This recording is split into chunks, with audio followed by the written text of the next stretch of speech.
after you read this and the writing is not too good, I'm afraid. This morning was a bit rushed. So, Reverend Fathers and ladies and gentlemen, the child of Prague worked anyway.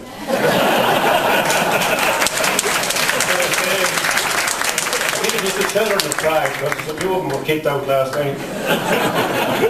Going by the weather we had yesterday, and knowing the proximity of the River Nord to this hotel, I thought we're going to be in the River Float Hotel instead of the River Court.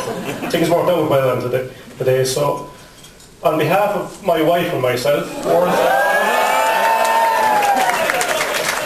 I'd like to welcome each and every one of you here today. It's great that you've all been able to come.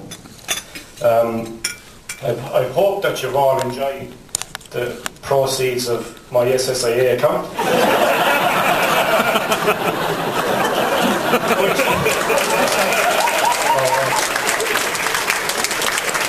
More than welcome to it. Something I wouldn't have had only for the sound financial advice of the famous Willie Bambrick 5 or 6 years ago.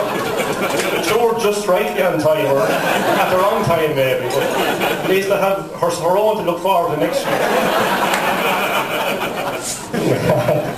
So, I suppose we've come to a day many of you thought you'd never see. Here, here. It's been a long, tough road, full of hope and full of disappointments, full of joy and full of sorrow, much socialising and some loneliness. The burden of a great unspoken expectation from family and friends. Was a special person ever going to materialise? So I'm sure you'll all agree with me that Loretta has had a hard time. But all our Christmases came together anyway today. But I'm afraid that she didn't actually realise that the first time she laid eyes on me. She was into Morrissey's one night with Mary Delaney. She proceeded to chat up Joe Murphy and Seamus Delhunty and everyone else I'd say that was there. And never said boo to yours truly. And there was I in a brand new leather jacket. I was only after buying a month beforehand in the shop in Spain with Porrick Person. They really looked at me. So there was two lessons I learned after that night. That one is never go shopping with Porrick Person.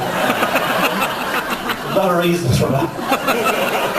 And secondly, never buy a leather jacket that turns out to be made from a pig.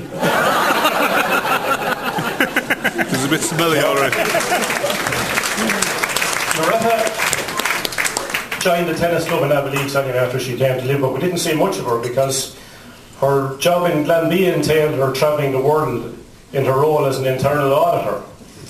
Now, those of you down there who have ever come across or have experienced a visit from the internal auditor will agree with me when I say that they're special, I'd say. That's probably as far as I go, and I'll leave it at that. But luckily enough, she moved departments in Glanbia and she went into the IT department, so she was seen a bit around Abbeyleix a bit more often, and eventually I plucked up the courage to ask her out.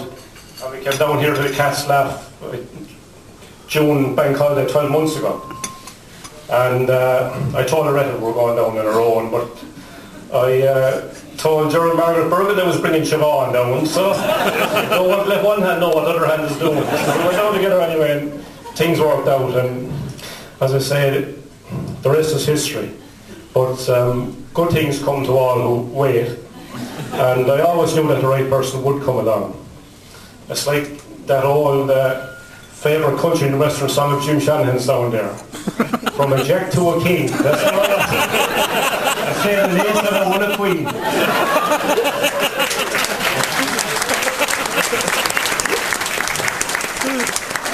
I'm now married to a beautiful woman who is most kind and most considerate. And she really, what I really know about her, she's very unselfish with the time that she gives to other people, no matter who they are, family or friends or whatever she's involved in. She's very selfless. So I think I'm very lucky. Now she can, of course, growl and slap at the best times, but I'm sure, in fairness, any of you out there that know me will know that she's better match.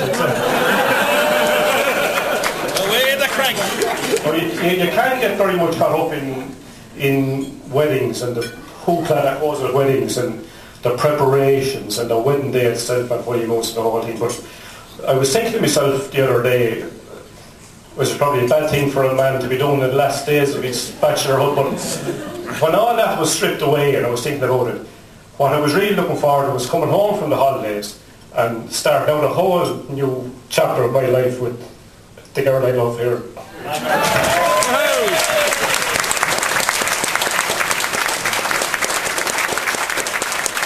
Of course, there'll be big changes. In other ways, there mightn't be changes at all, because I was in Strelvalley 2 weeks ago and two customers were in, two good customers, and we were chatting and talking and they were congratulating me with the wedding and whatever else and talking about it. And one lad says, I suppose that now that you're going to get married, there'll be no more rugby weekends in Dublin for you. And the other fellow says, well, Jesus, no, all the more reason to go. So very sound advice, I think. So radically, will you get back there hill walking? And I'll go on for the weekend in Dublin. I've been lucky enough to be honoured to have been asked to be best man at 4 weddings. We've had Andy Dunn and Mary Cotter, Tom and Geraldine Riley, Tom and Mary Bryan, and Nigel and Catherine Good. And I'm happy to say that all 8 people are here today, and they're with each other here today as well. I don't know whether they're talking to each other or not. But this day and age, I think it's marvellous that people are still together and still going strong, and I only hope that some of the look and happiness that you've had together rubs off on the rest of myself. I'd like to thank Loretta's family, her mother Laura and her husband Mick, her sister